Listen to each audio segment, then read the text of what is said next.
সাভারে আওয়ামী লীগের চাঁদাবাজদের আশ্রয়দাতা কথিত যুবদল নেতা চাঁদাবাজ শাওন সরকার ও বিএনপির সাবেক উপজেলা সভাপতি জামাল সরকার সাভারের হেমায়েতপুরের ফুটপাত থেকে এখনও চাঁদা আদায় করছে আওয়ামী লীগ নেতা লুৎফর খান ও তার ভাতিজা বাদল খান। প্রকাশ্যে চলছে এসব চাঁদাবাজি। সিএনজি স্ট্যান্ডের চাঁদা আদায় করে লুৎফর খানের আরেক ভাতিজা জুয়েল খান, আর এদের শেল্টার দিচ্ছেন শাওন সরকার ও জামাল সরকার, যে কারণে কোনোভাবেই নিয়ন্ত্রণ করা যাচ্ছে না আওয়ামী লীগ নেতা লুৎফর, বাদল ও জুয়েলের চাঁদাবাজি। এদের নিয়ন্ত্রণে হিমশিম খাচ্ছে পুলিশও, কেননা এদেরকে আটক করলেই থানায় গিয়ে ছাড়িয়ে নিয়ে আসছেন জামাল সরকার।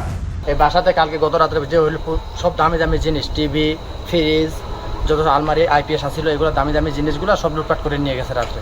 তো এটা যত সম্ভব এটা বিএনপি নামকরণ করে এইসব লুটপাট কে চলাইতেছে। এটা এখন সম্ভবত আমরা পরে না, কিন্তু এরা ওই যে কিছু হেমায়তপুরের লোকজন আছে, তো ওনারা যত সম্ভব জামাল সরকারের নাম বিক্রি করে এসব অকর্ম চালাইতেছে। লুৎফর খান একসময় আওয়ামী লীগের দাপুটে নেতা ছিলেন, এমনকি 2008 সালের জাতীয় নির্বাচনে আওয়ামী লীগের পক্ষের এজেন্ট ছিলেন। আওয়ামী লীগ শাসনামলে সাভারের ত্রাস ছিল উপজেলা চেয়ারম্যান রাজীব ও তার ছোট ভাই ইউনিয়ন চেয়ারম্যান সমর। ছাত্র আন্দোলন দমাতে এমন কিছু নেই যা তারা করেনি, কিন্তু 5ই আগস্টের পর রাজীব ও সমরের বাড়ি ভাঙতে যায় শিক্ষার্থীরা। সেখানেও বাড়ি রক্ষায় সামনে বাধা হয়ে দাঁড়ান এই লুৎফর ও বাদল। শিক্ষার্থীদের উপর হামলা করে বাড়ি রক্ষা করতে সক্ষম হন তারা।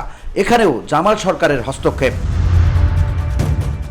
এছাড়া আওয়ামী লীগ আমলে বাদল খানের বিরুদ্ধে রয়েছে একাধিক জমি দখলের অভিযোগ। জমি দখলের বিষয়ে বাদল ও তার ভাইদের বিরুদ্ধে সাভার মডেল থানায় রয়েছে একাধিক মামলাও।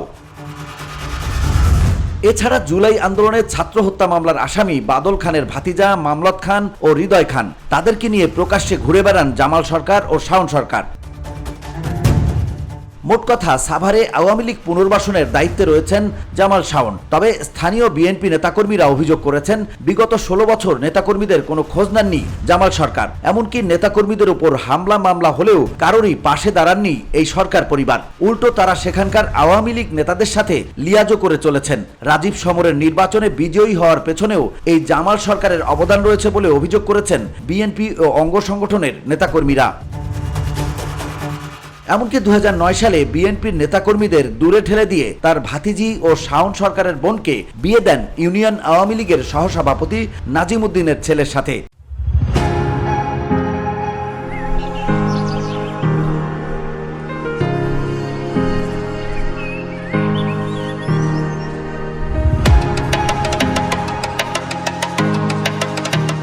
কিন্তু 5 আগস্টের পর জামাল সরকারের প্রভাবে শাওন সরকার সাভারে গড়ে তুলেছেন দখলবাজি, ঝুট ব্যবসা ও মাদক ব্যবসার স্বর্গরাজ্য।